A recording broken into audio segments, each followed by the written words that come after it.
মাত্র ৫ টাকার সুজি দিয়ে দুনিয়ার সবথেকে সহজ পদ্ধতিতে কোনো রকম ডিম এমনকি কোনো রকম ওভেন ছাড়া এত লোভনীয় একটা রেসিপি তৈরি করা যায়। আজকের রেসিপি না দেখলে বিশ্বাস করতে পারবেন না বন্ধুরা। নমস্কার বন্ধুরা, আমার নতুন একটা রেসিপি দেখার জন্য আবারও সবাইকে স্বাগত জানাই। আজকে শেয়ার করেছি সুজির রসমালাই কেক, আর এই কেকটা তৈরি করতে কোনো রকম না লাগছে ডিম আর না লাগছে ওভেন। ঘরেতে থাকা সামান্য কয়েকটা উপকরণ দিয়ে তৈরি হয়ে যায় আর ভীষণ মজার একটি ডেজার্টও বলতে পারেন।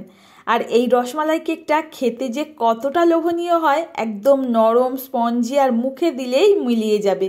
বন্ধুরা, বাচ্চাদের জন্য কিন্তু দারুণ একটা রেসিপি, আপনারাও তৈরি করে নিতে পারেন ঝটপট। তো চলুন বন্ধুরা, শুরু করা যাক আজকের রেসিপি। তো দেখুন, এখানে আমি প্রথমে একটা কাপ মাপ করে নিয়ে নিচ্ছি 1 কাপ মতো সুজি। এখানে যে কোনো দানার সুজি আপনারা ব্যবহার করতে পারবেন এই রেসিপির জন্য। তার জন্য আমি এখানে দেখুন 1 কাপ সুজি মাপ করে নিয়েছি, আর একটা মিক্সির জারের মধ্যে এই 1 কাপ সুজি নিয়ে নিচ্ছি। আপনারা যখন এই কেকের রেসিপিটা তৈরি করবেন, যে কোনো একটা বাটি বা কাপ মাপ করে প্রত্যেকটা উপকরণ নেবেন। এবার দিয়ে দিলাম 1/3 কাপ এখানে চিনি, সাথে দিয়ে দিচ্ছি 1/3 কাপ এখানে একদম ফ্রেশ টক দই। এবার দিয়ে দেব 1/2 কাপ মতো এখানে জাল করে নেওয়া ঘন লিকুইড দুধ। আর এই টক দই আর লিকুইড দুধটা যেন একদম রুম টেম্পারেচারে থাকে, কোনো রকম ঠান্ডা বা গরম ব্যবহার করা যাবে না। তো দেখুন বন্ধুরা, এটাকে কিন্তু আপনাদের সাথে কথা বলতে বলতে আমি ব্লেন্ড করে নিয়েছি। আর দেখুন এই রকম ঘনত্বের হয়েছে এই ব্যাটারটা। এটাকে আমি এখন একটা বোলের মধ্যে নামিয়ে নেব। বন্ধুরা, এখানে বলে রাখি, প্রত্যেকটা উপকরণ নেওয়ার সময় না মাপটা ঠিকঠাক রাখবেন, তাহলে কিন্তু আপনার কেকটা একদম স্পঞ্জি আর জালিদার আর নরম তুলতুলে হবে। কোনো রকম কিন্তু এখানে ডিমের ব্যবহার করতে হবে না। ডিম ছাড়াও কিন্তু দারুণ স্পঞ্জি আর নরম তুলতুলে কেক তৈরি করা যায়। তো দেখুন, এখানে ব্যাটারের ঘনত্বটা দেখতেই পাচ্ছেন কতটা ঘনত্বের আছে। এবার আমি এখানে নিয়ে নেব বেশ কয়েকটা শুকনো উপকরণ।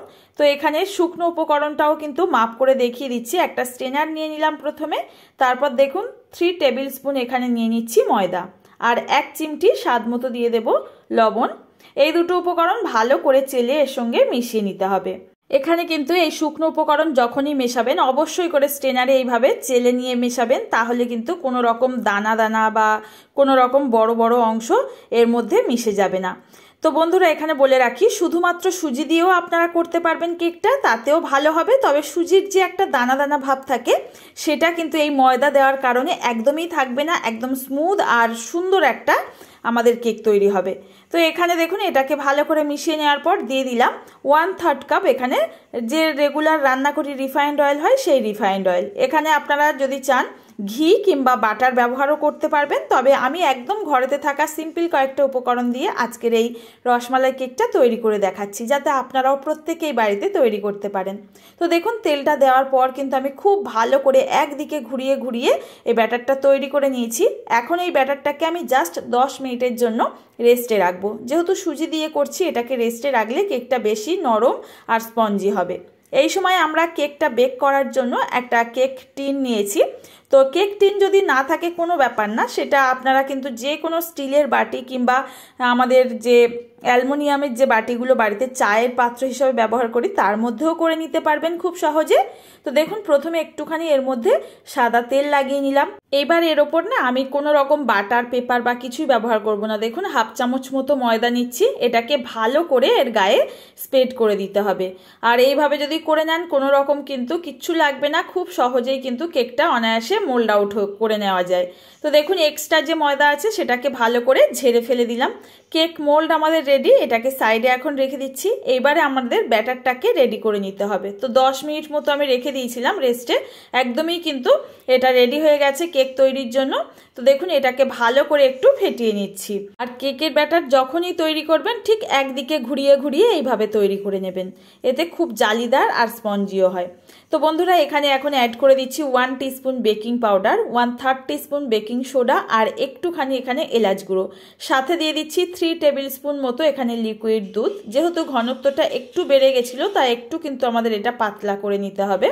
তো দেখুন এইবার ভালো করে কিন্তু এটার মধ্যে এই শুকনো উপকরণগুলোকে মিশিয়ে নিতে হবে। আর এখানে দেখবেন ফেটাতে ফেটাতে একদম হালকা হয়ে যাবে, আর এখানে কিন্তু খুব স্মুথ একটা ব্যাটার আমাদের তৈরি হয়ে গেল। এখন কেকের জন্য কিন্তু ব্যাটার একদম রেডি হয়ে গেছে। এটাকে আমরা শুধুমাত্র কেক মোল্ডে দিয়ে বেক করলেই দারুণ স্পঞ্জি আর নরম তুলতুলে কেক তৈরি হয়ে যাবে। আপনারা শুধুমাত্র যদি এই কেকটা স্পঞ্জি কেক তৈরি করেন তো এইভাবে তৈরি করে নিলেই রেডি হয়ে গেল আমাদের দারুণ সুজির একটা স্পঞ্জি কেক। আর যদি আপনারা চান এটাকে মালাই কেক হিসাবে তৈরি করতে, সেটাও দেখিয়ে দেবো খুব সহজে মালাইটা কিভাবে তৈরি করবেন এই রেসিপিতে। এখন এই কেকের ব্যাটারটাকে মোল্ডের মধ্যে দিয়ে দিতে হবে, আর হালকা হাতে 2-3 বার একটুখানি ঠুকে মানে ট্যাপ করে নেব। এইবার এটাকে বেক করার জন্য দেখুন আগের থেকে আমি একটা কড়াই প্রিহিট করতে বসিয়েছিলাম, মধ্যখানে একটা স্ট্যান্ড দিয়ে দিয়েছি, আর ঢাকাটাকে বন্ধ করে 5 মিনিট গ্যাসের ফ্লেমটা লো টু মিডিয়ামে বসিয়ে রাখবেন। দেখবেন প্রিহিট হয়ে যাবে, মানে গরম হয়ে যাবে কড়াইটা। এখন কেকের মোল্ডটাকে এর মধ্যে সাবধানে বসিয়ে ওপর থেকে আবারও ঢাকাটাকে খুব ভালো করে বন্ধ করে দেব। ওপর থেকে একটা ভারী কিছু দিয়ে রাখলাম, আর এটাকে 30 মিনিটের জন্য বেক করে নেব গ্যাসের ফ্লেমটা একদম লো টু মিডিয়ামে রেখে। কোনোভাবে কিন্তু হাই করার কোনো দরকার নেই, নিচের দিকটা তাহলে পোড়া লেগে যেতে পারে। তো দেখুন 30 মিনিট পর আমি ঢাকনাটাকে খুলে চেক করে নিচ্ছি। একটা টুথপিক দিয়ে মধ্যখানে দেখে নেবেন, কাঠিটা যদি ক্লিন আসে তাহলে বুঝবেন আমাদের কেক রেডি হয়ে গেছে। এটাকে নামিয়ে রাখলাম। এখন এই কেকের জন্য মালাইটা তৈরি করে নেব। তার জন্য দেখুন 2 কাপ আমি এখানে লিকুইড দুধ নিয়ে নিলাম, আর এর মধ্যে থেকে 2 থেকে 3 হাতা দুধ আমি উঠিয়ে সাইডে রেখে দিচ্ছি। আর এই সময় কিন্তু এই দুধটাকে আমি একটু ফুটতে দিচ্ছি। এই সময় একটুখানি ফুটিয়ে কিন্তু এটাকে ঘন করে নিতে হবে। আর এই যে দুধটা আমি উঠিয়ে রেখেছিলাম এর মধ্যে আমি অ্যাড করে দিচ্ছি 2 টেবিল স্পুন থেকে 3 টেবিল স্পুন মতো এখানে কাস্টার্ড পাউডার। এটা কিন্তু আপনারা যে কোনো মুদি দোকানে পেয়ে যাবেন। আর এখানে দেখুন এর মধ্যে দিয়ে ভালো করে মিশিয়ে নিতে হবে। এটা আমাদের দুধ ঘন করতে কিন্তু কাজে লাগবে। হাতের কাছে যদি কাস্টার্ড না থাকে আপনারা কনডেন্স মিল্ক অ্যাড করতে পারেন, কিংবা একটু গুঁড়ো দুধ ভালো করে মিশিয়ে নিতে পারেন, তাতেও ঘন হয়ে যাবে। তো দেখুন বন্ধুরা এবার এদিকে কিন্তু আমার দুধটা ফুটতে শুরু করেছে। আমি 2 থেকে 3 মিনিট মতো কিন্তু ফুটিয়ে ঘনও করে নিয়েছি। এর সাথে আমি অ্যাড করে দেবো এখন একটু চিনি। আমি যেহেতু কেকের মধ্যে একটু মিষ্টি দিয়েছি, আর এখানে মালাইয়ের মধ্যেও দিয়ে দিচ্ছি 3 টেবিল স্পুন মতো চিনি। মিষ্টিটা কতটুকু পছন্দ করেন সেটা বুঝে দিতে হবে। আর চিনি দেওয়ার পর কিন্তু আবারও 2 থেকে 3 মিনিট ফুটিয়ে নেব, কারণ চিনি দেওয়ার পর কিন্তু চিনিটা গলে অনেকটা পাতলা হয়ে যায় দুধ।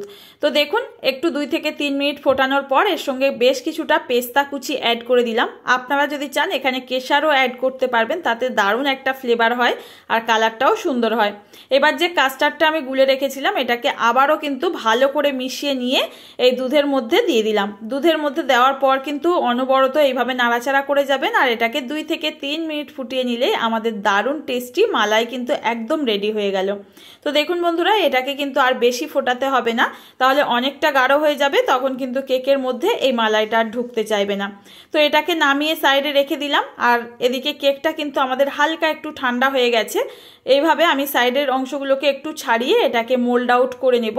এইভাবে মোল্ড আউট করার পর কিন্তু এর মধ্যে মালাইটা আমাদের অ্যাড করতে হবে। আর কতটা স্পঞ্জি আর জালিদার হয়েছে কেকটা আমি আপনাদের দেখিয়ে দিচ্ছি। দেখুন একদমই কিন্তু নরম তুলতুলে আর ভীষণ স্পঞ্জি, কতটা ফুলেছে দেখতেই পাচ্ছেন। সুজি দিয়ে যে এত মজার কেক হয় নিজে হাতে না বানালে না আপনারা বিশ্বাস করতে পারবেন না। আর নিচের অংশটা দেখুন কত সুন্দরভাবে এখানে তৈরি হয়েছে, কালারটাও কিন্তু খুব সুন্দর এসেছে। আপনারাও খুব সহজে প্রত্যেকটা মাপ সহ এইভাবে বাড়িতে কেকের রেসিপিটা একবার হলেও ট্রাই করে দেখতে পারেন। তো দেখুন আমি আবারও কিন্তু এই কেক মোল্ডের মধ্যে কেকটাকে বসিয়ে নিলাম। তারপর একটা কাঠি মানে টুথপিক নিয়েছি, নিয়ে এইভাবে চারিদিকে দেখুন একটু ফুটো ফুটো করে দিচ্ছি, যাতে মালাইটা খুব সহজে নিচ পর্যন্ত যেতে পারে কেকের মধ্যে। এখন কেকটাকে আমি পিস পিস করে কেটেও ভাগ করে নেব। তো এখানে আপনারা আপনাদের পছন্দসই মাপে এখানে কেটে নিতে পারবেন কেকটাকে। দেখুন এইভাবে আমি 3টে ভাগে ভাগ করে নিয়েছি, আবারও কিন্তু এরকম চৌকো শেপে কেটে নিচ্ছি। এখন আমি এর মধ্যে গরম অবস্থায় থাকা এই মালাইটাকে দিয়ে দেব। আর দেখুন দেওয়ার সাথে সাথে কেকটা কতটা পরিমাণে ফুলে উঠবে আর সুন্দরভাবে কিন্তু রসটা টেনে নেবে। তো দেখুন বন্ধুরা একটু সাইডের অংশগুলো এইভাবে দিচ্ছি, যাতে নিচের দিকেও মালাইটা খুব ভালোভাবে চলে যেতে পারে। আর এই কেকটা না এতটাই মজার খেতে হয় কি বলবো, ঠান্ডা অবস্থায় খেতে তো ভীষণ ভালো লাগে।